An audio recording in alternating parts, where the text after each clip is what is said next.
요한복음 16장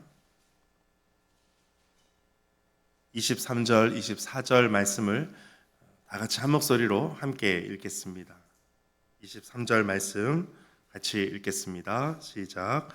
그날에는 너희가 아무것도 내게 묻지 아니하리라. 내가 진실로 진실로 너희에게 이르노니 너희가 무엇이든지 아버지께 구하는 것을 내 이름으로 주시리라. 지금까지는 너희가 내 이름으로 아무것도 구하지 아니하였으나 구하라 그리하면 받으리니 너희 기쁨이 충만하리라. 아멘. 주님의 말씀입니다.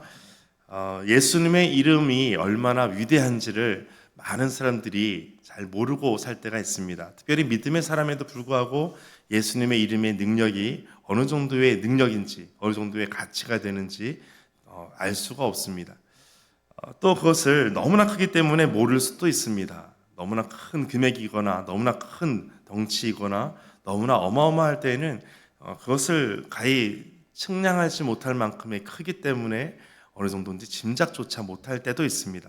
그래서 예수님의 이름을 모른다라고 하는 것은 예수님의 이름을 무시하거나 또 모를 수도 있지만 그 이름의 능력이 얼마나 큰지를 가히 측량할 수 없을 만큼이다라고 볼 수도 있을 것입니다.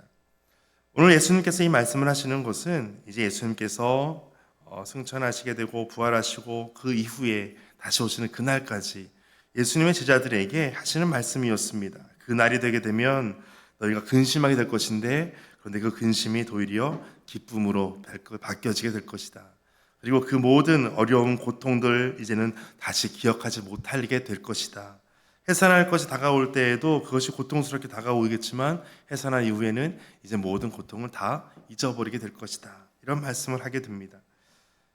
그리고 이제 너희는 근심하게 되지만 너희는 이제 보게 될 것이다. 너희 마음이 기쁠 것이고 너희 기쁨을 빼앗을 자가 없을 것이다. 그리고 오늘 말씀에 이어지는 부분이 23절이었습니다. 그날에는 이렇게 시작을 합니다. 그날에는 너희가 아무것도 내게 묻지 아니하리라. 이제 물을 필요가 없습니다. 하나님의 그 사랑, 하나님의 그 능력이 얼마나 큰지를 이제는 실제로 경험하기 때문에 그렇습니다. 내가 진실로 진실로 너희에게 이르노니 너희가 무엇이든지 아버지께 구하는 것을 내 이름으로 주시리라. 아버지께 구하는 것이 있을 때 예수님의 이름으로 주신다라고 말씀하십니다. 그러니까 우리가 기도할 때마다 예수님의 이름으로 기도합니다라고 하는 그 이유가 예수님의 이름으로 구할 때 하늘 아버지께서 다 우리에게 주신다라고 약속해 주셨기 때문에 그렇습니다. 그리고 24절에는 지금까지는 너희가 내 이름으로 아무것도 구하지 아니하였으나 너희가 지금까지 내 이름으로 아무것도 구하지 아니하였지만 그러나 구하라 그러면 받을 것이다. 너희 기쁨이 충만하리라 라고 말씀합니다. 이 말씀을 들을 때 제자들에게 하셨을 때 제자들이 이 말씀을 얼만큼 알아듣고 이해하고 습득했겠습니까? 제자들은 아직 이때까지도 잘 몰랐습니다. 예수님의 이름의 능력이 어느 정도인지, 예수님의 이름이 어떤 능력을 발휘할 것인지 아직 알지 못했습니다.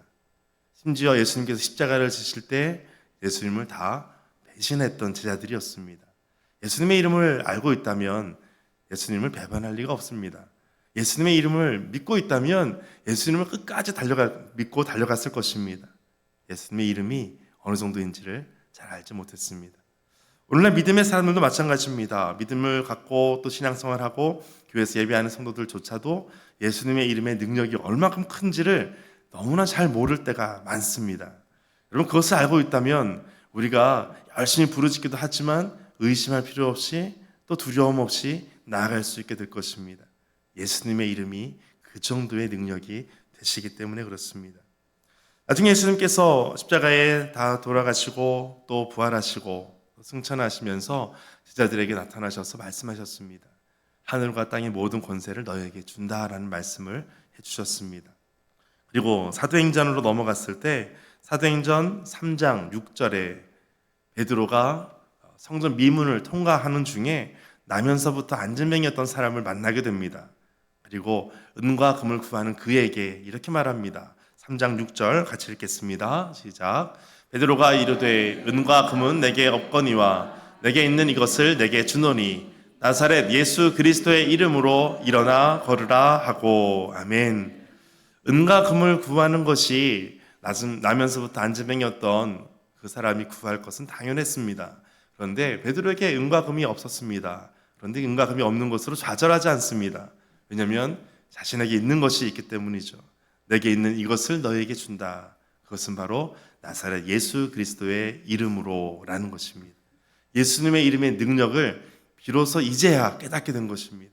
그리고 내게 은과 금이 없는 것이 나를 실족해 하거나 나에게 어떤 능력 없게 하거나 은과 금이 없는 것이 나로 하여금 좌절하게 하는 것이 아니라 나에게는 예수님의 이름이 있다라는 것을 이제는 드러내게 됩니다. 그리고 나면서부터 안진뱅이였던 그에게 나사렛 예수 그리스도의 이름으로 이것으로 일어나 걸으라 라고 명령합니다. 여러분, 나면서부터 안진뱅이였던 사람은 어떤 기억이 없을까요? 걸어봤던 기억이 없습니다. 걸었던 경험이 없기 때문에 어떻게 걷는지에 대한 방법조차 그는 전혀 감각이 없습니다. 그런데 그 사람에게 일어나 걸으라 라고 말하는 것은 이거는 참 얼토당토한 말일 수밖에 없습니다. 그런데 예수님의 이름으로 한다는 것은 이것도 가능해진다는 것입니다. 어쩌면 우리 삶 가운데 이것은 도저히 있을 수 없는 일입니다. 누가 말을 해도 누가 어떻게 얘기를 하고 설명을 해도 도저히 설명할 길이 없는 그것입니다 라고 할지라도 예수의 이름으로 라고 하는 이것으로 시작한다면 우리는 해석이 되고 설명이 되는 인생을 사는 것입니다. 다른 사람들, 믿지 않는 사람들은 도저히 해석할 수가 없습니다. 그런데 예수의 이름을 믿고 사는 우리에게는 이것이 이해가 되는 부분이 될 것입니다. 사람들이 이것 때문에 많은 사람들이 몰리게 됩니다. 그래서 사도행전 그 뒤에 이어서 보게 되면 사람들이 많이 몰려올 때에 많은 사람들이 어떻게 이런 일이 일어났을까? 어떻게 이와 같은 일들이 일어났을까? 그래서 많은 사람들이 모였을 때 백성들이 말합니다. 제사장들과 성전 맡은 자들, 사두개인들이 찾아옵니다. 백성을 가르치는 것, 예수를 들어 죽은 자 가운데서 부활하는 도를 정하는 싫어하는 사람들조차 찾아왔을 때 그들이 묻습니다. 말씀을 들은 사람 중에 믿는 자가 많으니 남자가 5,000명이었다. 이렇게 소개되어 있습니다. 사람들은 이 사람이 어떻게 일어났는가에 관심이 많았습니다. 그런데 그 소식을 들었던 많은 사람들이 예수님의 말씀을 믿기 시작했다는 것입니다. 여러분, 놀라운 변화는 어떤 병이 고쳐지는 기적보다 예수님을 믿게 되는 일들이 발생했다는 것입니다. 우리 교회에서 많은 어떤 기적이 일어났다고 그것이 좋고 그것이 유명해지는 것보다 하나님의 말씀을 듣고 믿는 사람들이 많아지는 것, 우리 자녀들이 믿음의 세대가 되는 것, 이것이 가장 놀라운 기적이 되는 것이죠. 그리고 이제 말씀 들었던 사람들에게 말씀을 전하는 것입니다. 바로 사도행전 4장 10절 말씀에 너희와 너희 모든 이스라엘 백성들은 이제는 알라.